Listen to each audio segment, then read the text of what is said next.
Hi kabayan, do you know that you can type in Chinese even you don't know how to write Hanzi or Chinese characters? Yes, you can. Come on, let's get started. For example, itatype niyo yung Philippines, right?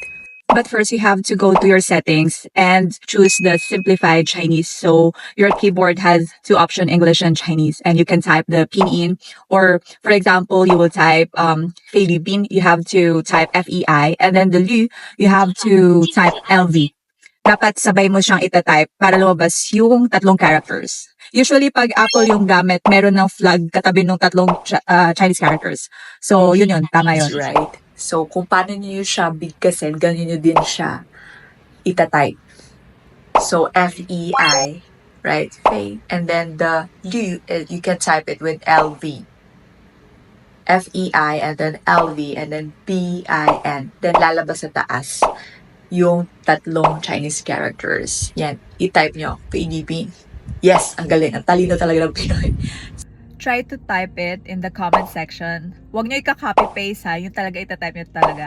Let's see if kaya nyo nang i-type yung Chinese characters. So that's it for today. 明天见.